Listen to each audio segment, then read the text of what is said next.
(129) Caracteres do voto. Eficácia, sinceridade e autenticidade são atributos que os sistemas eleitorais democráticos procuram conferir ao voto. Para tanto, hão de garantir-lhe dois caracteres básicos: personalidade e liberdade. A personalidade do voto é indispensável para a realização dos atributos da sinceridade e autenticidade, significando que o eleitor deverá estar presente e votar ele próprio, não se admitindo os votos por correspondência ou por procuração. A liberdade de voto é fundamental para sua autenticidade e eficácia, manifestando-se não apenas pela preferência a um ou outro candidato, mas também pela faculdade de votar em branco ou de anular o voto, direito esse, garantido pelo voto secreto. O sigilo do voto é assegurado mediante as seguintes providências: 1. Uso de cédulas oficiais. 2. Isolamento do eleitor em cabine indevassável.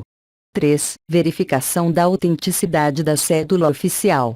4. Emprego de urna que assegure a inviolabilidade do sufrágio e seja suficientemente ampla para que não acumulem as cédulas na ordem em que forem introduzidas pelo próprio eleitor, não se admitindo que outro o faça. Art. 103, Lei 4.737, 65, 130, Organização do eleitorado. O conjunto de todos aqueles detém o direito de sufrágio forma o eleitorado. De acordo com o direito eleitoral vigente, o eleitorado está organizado segundo 3 tipos de divisão territorial, que são as circunscrições eleitorais e zonas eleitorais e, nestas, os eleitores são agrupados em seções eleitorais que não terão mais de 400 eleitores nas capitais e de 300 nas demais localidades, nem menos de 50, salvo autorização do CRE em casos excepcionais. Art. 117, Lei 4.737, 65.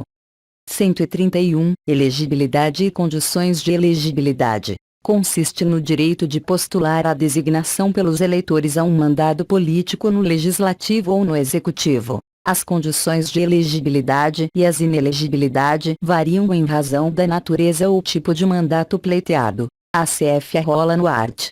14, parágrafo 3º, as condições de elegibilidade, na forma da lei, isso porque algumas das condições indicadas dependem de forma estabelecida em lei. As inelegibilidades constam nos parágrafo 4º a 7º e 9º do mesmo artigo, além de outras que podem ser previstas em lei complementar.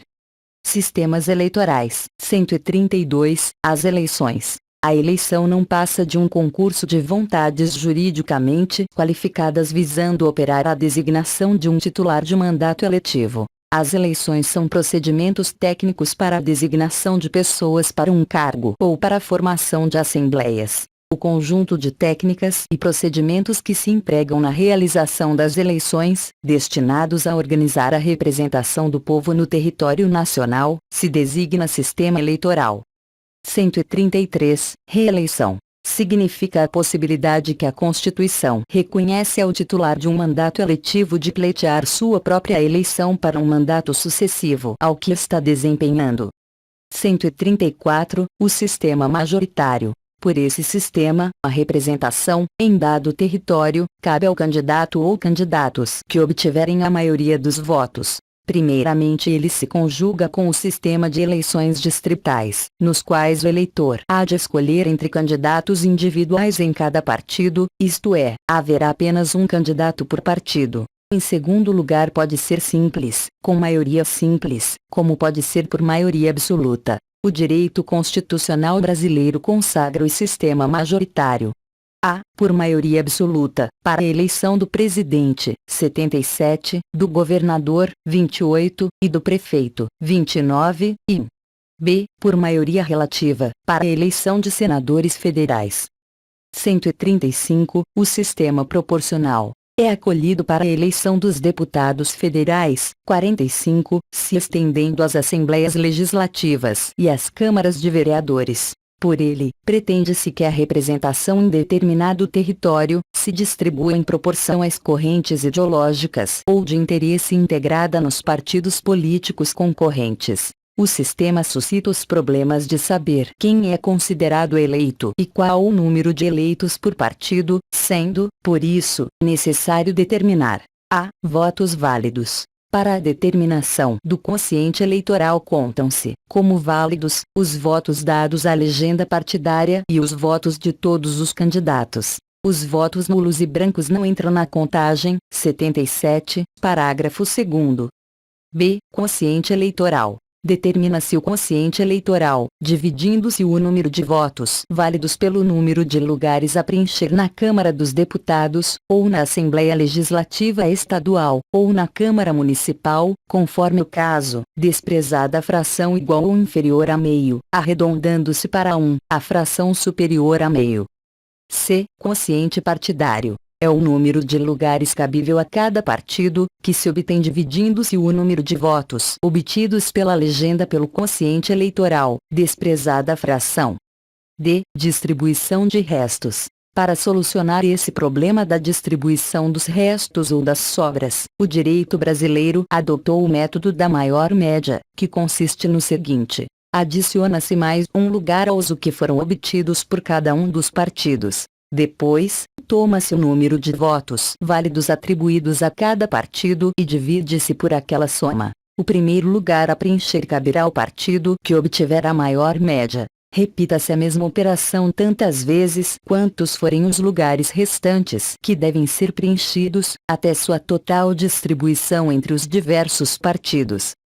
Código Eleitoral, art. 109, 136. O sistema misto. Existem dois tipos. O alemão, denominado Sistema de Eleição Proporcional Personalizado, que procura combinar o princípio decisório da eleição majoritária com o modelo representativo da eleição proporcional. E o mexicano, que busca conservar o sistema eleitoral misto, mas com o aumento da representação proporcional, com predomínio do sistema de maioria. No Brasil, houve tentativa de implantar um chamado sistema misto majoritário e proporcional por distrito, na forma que a lei dispusesse. A EC 22/82 é o que previu. Procedimento eleitoral 137, apresentação de candidatos. O procedimento eleitoral visa selecionar e designar as autoridades governamentais. Portanto, há de começar pela apresentação dos candidatos ao eleitorado. A formação das candidaturas ocorre em cada partido, segundo o processo por ele estabelecido, pois a CF garante-lhes autonomia para definir sua estrutura interna, organização e funcionamento. 17, parágrafo 1º. O registro das candidaturas é feito após a escolha, cumpre ao partido providenciar-lhes o registro consoante, cujo procedimento está descrito nos arts.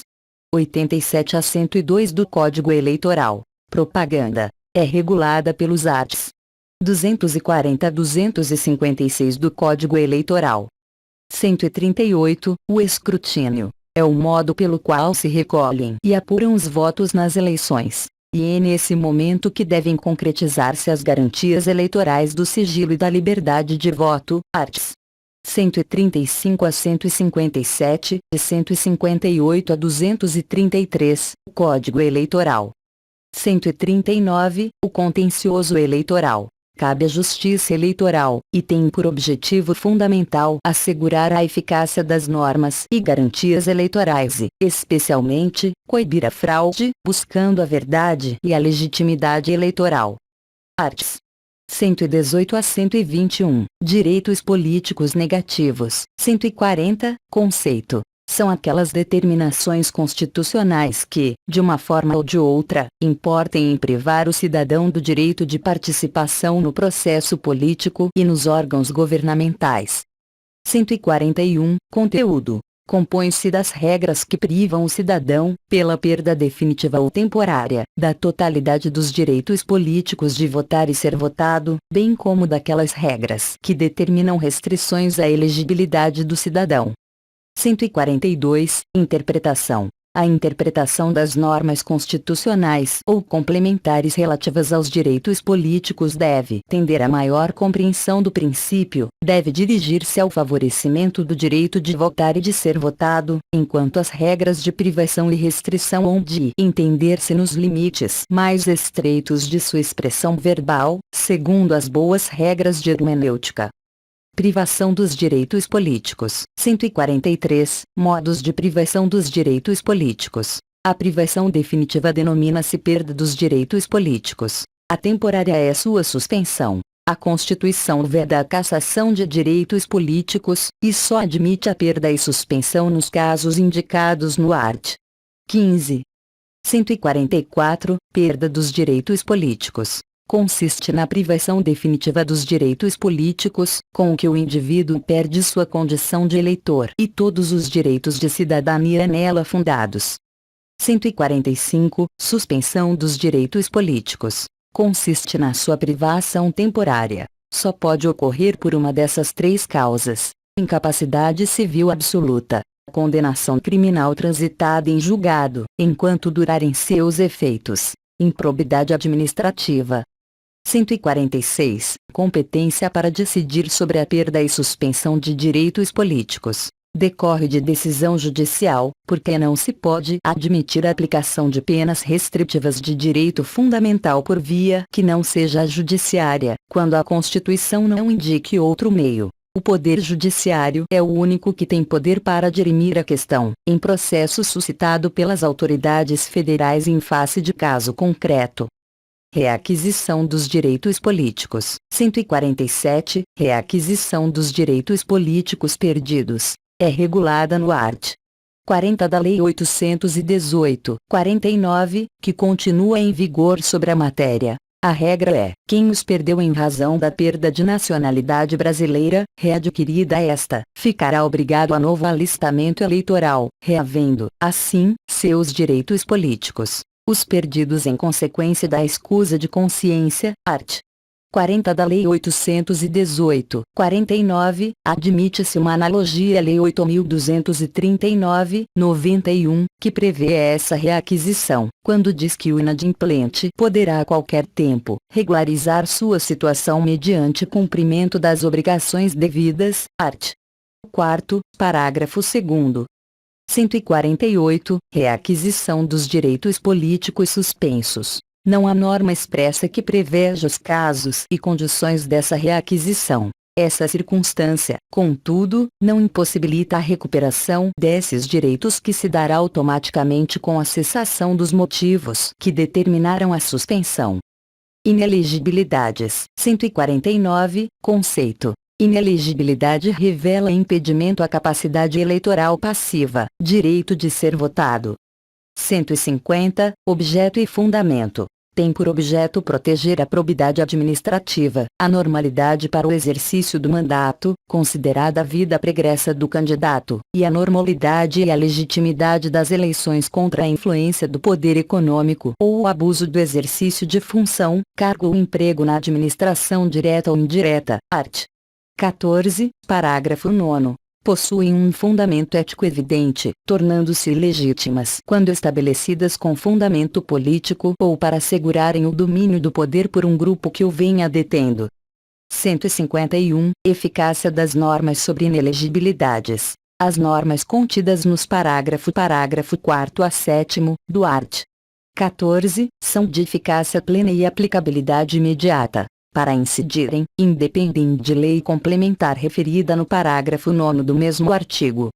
152. Inelegibilidades absolutas e relativas. As absolutas implicam impedimento eleitoral para qualquer cargo eletivo. As relativas constituem restrições à elegibilidade para determinados mandatos em razão de situações especiais em que, no momento da eleição, se encontre o cidadão. Podem ser por motivos funcionais, de parentesco ou de domicílio. 153. Desincompatibilização. Dá-se também o nome de desincompatibilização ao ato pelo qual o candidato se desvencilha de inelegibilidade a tempo de concorrer à eleição cogitada. O mesmo termo, tanto serve para designar o ato, mediante o qual o eleito sai de uma situação de incompatibilidade para o exercício do mandato, como para o candidato desembaraçar-se de inelegibilidade. Dos partidos políticos. 154. Noção de partido político. É uma forma de agremiação de um grupo social que se propõe organizar, coordenar e instrumentar a vontade popular com o fim de assumir o poder para realizar seu programa de governo. 155. Sistemas partidários. Sistema de partido consiste no modo de organização partidária de um país. Os diferentes modos de organização possibilitam o surgimento de 3 tipos de sistema. A. O de partido único, ou unipartidário. B. O de 2 partidos, ou bipartidarismo. C. O de 3, 4, ou mais partidos, denominado sistema pluripartidário, ou multipartidário. Neste último se inclui o sistema brasileiro nos termos do art. 17. 156. Institucionalização jurídico-constitucional dos partidos. Controle. A ordenação constitucional e legal dos partidos traduz-se num condicionamento de sua estrutura, seu programa e suas atividades, que deu lugar a um sistema de controle, consoante se adote uma regulamentação maximalista, maior intervenção estatal, ou minimalista, menor. A Constituição vigente liberou a criação, organização e funcionamento de agremiações partidárias, numa concepção minimalista, sem controle quantitativo, embora o possibilite por lei ordinária, mas com previsão de mecanismos de controle qualitativo, ideológico, mantido o controle financeiro. O controle financeiro impõe limites à apropriação dos recursos financeiros dos partidos, que só podem buscá-los em fontes estritamente indicadas, sujeitando-se à fiscalização do poder público. 157. Função dos partidos e partido de oposição. A doutrina, em geral, admite que os partidos têm por função fundamental organizar a vontade popular e exprimi-la na busca do poder, visando a aplicação de seu programa de governo. O pluripartidarismo pressupõe maioria governante e minoria discordante. O direito da maioria pressupõe a existência do direito da minoria e da proteção desta, que é função essencial à existência dos direitos fundamentais do homem. Decorrem, pois, do texto constitucional. 17. A necessidade e os fundamentos de partidos de oposição. 158. Natureza jurídica dos partidos. Se segundo o parágrafo 2º, do art. 17, adquirem personalidade na forma da lei civil. É porque são pessoas jurídicas de direito privado. Princípios constitucionais de organização partidária. 159, liberdade partidária. Afirma-se no art. 17, nos termos seguintes. É livre a criação, fusão, incorporação e extinção dos partidos políticos, resguardados a soberania nacional, o regime democrático, o pluripartidarismo, os direitos fundamentais da pessoa humana, condicionados, no entanto, a serem de caráter nacional, a não receberem recursos financeiros de entidade ou governo estrangeiro ou a subordinação a estes, a prestarem contas à justiça eleitoral e a terem funcionamento parlamentar de acordo com a lei. 160. Condicionamentos à liberdade partidária. Ela é condicionada a vários princípios que confluem, em essência, para seu compromisso com o regime democrático. 161. Autonomia e democracia partidária. A ideia que sai do texto constitucional, art.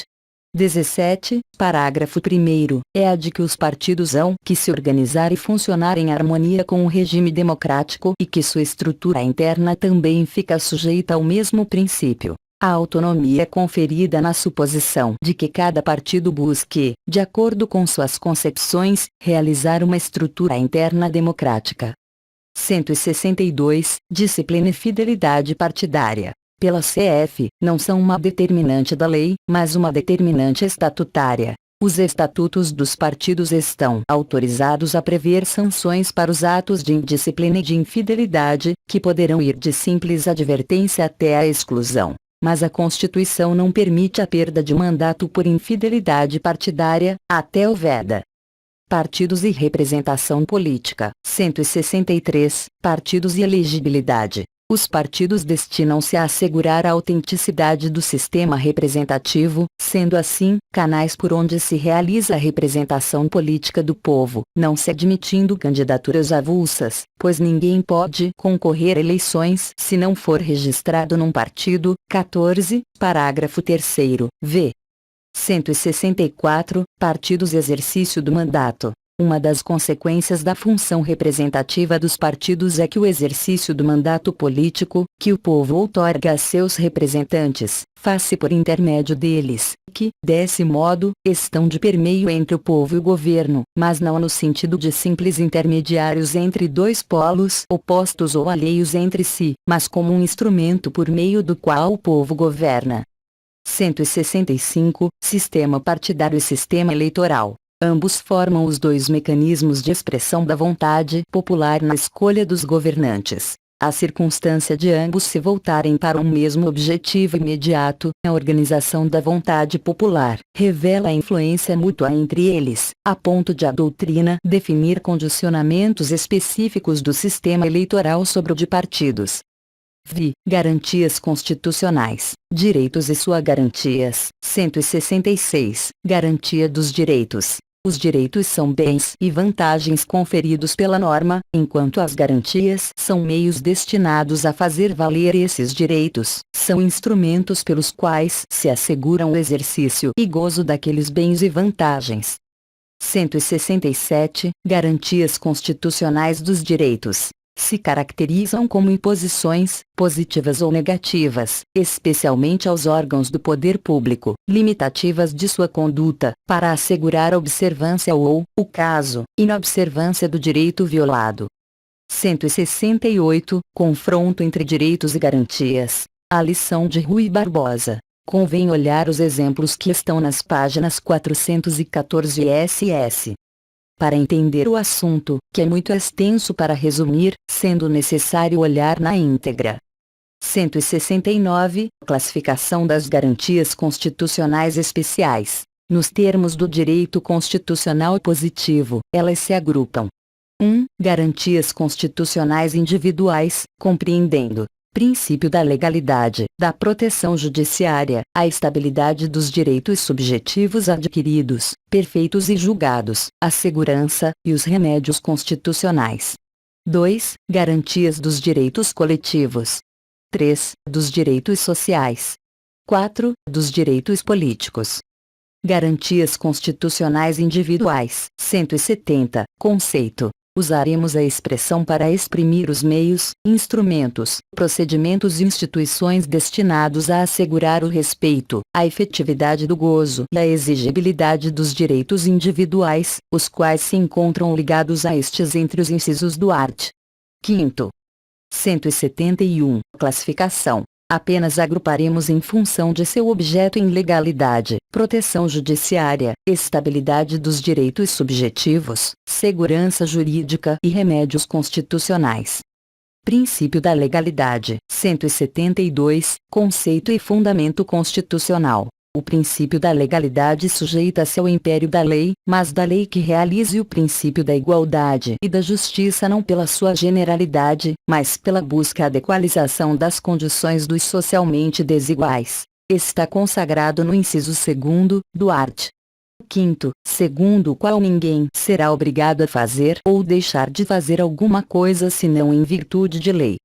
173. Legalidade e reserva de lei. O primeiro, genérica, significa a submissão e o respeito à lei. O segundo, legalidade específica, consiste em estatuir que a regulamentação de determinadas matérias há de fazer-se necessariamente por lei formal. Tem-se a reserva legal quando uma norma constitucional atribui determinada matéria exclusivamente à lei formal, subtraindo-a, com isso, a disciplina de outras fontes, aquelas subordinadas.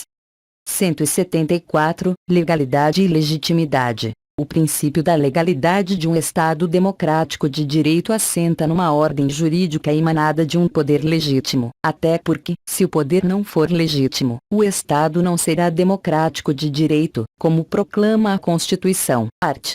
1º. O princípio da legalidade funda-se no princípio da legitimidade. 175. Legalidade e poder regulamentar. Cabe ao Presidente da República o poder regulamentar para a fiel execução da lei e para dispor sobre a organização e o funcionamento da administração federal, na forma da lei, art. 84, Rive Sexto. O princípio é de que o poder regulamentar consiste num poder administrativo no exercício de função normativa subordinada, qualquer que seja seu objeto. Significa que se trata de poder limitado, não é poder legislativo. 176. Legalidade e atividade administrativa. Lembra-lhe Lopes Meireles que a eficácia de toda a atividade administrativa está condicionada ao atendimento da lei. Na administração pública não há liberdade nem vontade pessoal, só é permitido fazer o que a lei autoriza. No art. 37, este é o princípio segundo o qual a administração pública obedecerá aos princípios da legalidade, impessoalidade, moralidade e publicidade. 177, Legalidade tributária. Esse princípio da estrita legalidade tributária compõe-se de dois princípios que se complementam, o da reserva legal e o da anterioridade da lei tributária, art. 150, e terceiro, havendo exceções, como a do art. 153, parágrafo 1º. 178, Legalidade penal. Não há crime sem lei anterior que o defina, nem pena sem cominação legal, art. 5º, X. O princípio se contempla com o outro, o que prescreve a não ultratividade da lei penal, XL. 179, Princípios complementares do princípio da legalidade. A proteção constitucional do direito adquirido, do ato jurídico perfeito e da coisa julgada, constitui garantia de permanência e de estabilidade do princípio da legalidade, junto com o da irretroatividade das leis que o complementa. 180. Controle de legalidade. A submissão da administração à legalidade fica subordinada a três sistemas de controle: o administrativo, o legislativo e o jurisdicional. Princípio da proteção judiciária. 181. Fundamento. Fundamenta-se no princípio da separação dos poderes, reconhecido pela doutrina como uma das garantias constitucionais. Junta-se aí a uma constelação de garantias. Art. 5º, XXXV, Liv LV. 182. Monopólio do judiciário do controle jurisdicional. A primeira garantia que o texto revela, art. 5º, XXXV, é a que cabe ao judiciário o monopólio da jurisdição. A segunda consiste no direito de invocar a atividade jurisdicional sempre que se tenha como lesado ou simplesmente ameaçado um direito, individual ou não. 183. Direito de ação e de defesa. Garante-se plenitude de defesa, assegurada no inciso LV, aos litigantes, em processo judicial e administrativo, aos acusados em geral. São assegurados o contraditório e a ampla defesa, com os meios e recursos a ele inerentes. 184. Direito ao devido processo legal. Ninguém será privado de liberdade ou de seus bens sem o devido processo legal, art. 5º, Liv. Combinado com o direito de acesso à justiça, XXXV, e o contraditório e a plenitude de defesa, LV, fechasse o ciclo das garantias processuais. Estabilidade dos direitos subjetivos. 185. Segurança das relações jurídicas. A segurança jurídica consiste no conjunto de condições que tornam possível às pessoas o conhecimento antecipado e reflexivo das consequências diretas de seus atos e de seus fatos à luz da liberdade reconhecida. Se vem lei nova, revogando aquela sob cujo império se formar o direito subjetivo, prevalece o império da lei velha, consagrado na Constituição, no art. 5º, SVI. A lei não prejudicará o direito adquirido, o ato jurídico perfeito e a coisa julgada. 186. Direito adquirido. A lei que declara que se consideram adquiridos os direitos que o seu titular, ou alguém por ele, possa exercer, como aqueles cujo começo do exercício tenha termo prefixo, ou condição pré-estabelecida inalterável, a arbítrio de outrem, art. 6º, parágrafo 2º. Se o direito subjetivo não foi exercido, vindo a lei nova, transforma-se em direito adquirido, porque era direito exercitável e exigível à vontade de seu titular. 187. Ato jurídico perfeito. Nos termos do art. 153, parágrafo 3º, art. 5º, SVI, é aquele que sob regime da lei antiga se tornou apto para produzir os seus efeitos pela verificação de todos os requisitos a isso indispensável. É perfeito ainda que possa estar sujeito a termo ou condição. É aquela situação consumada ou direito consumado, direito definitivamente exercido.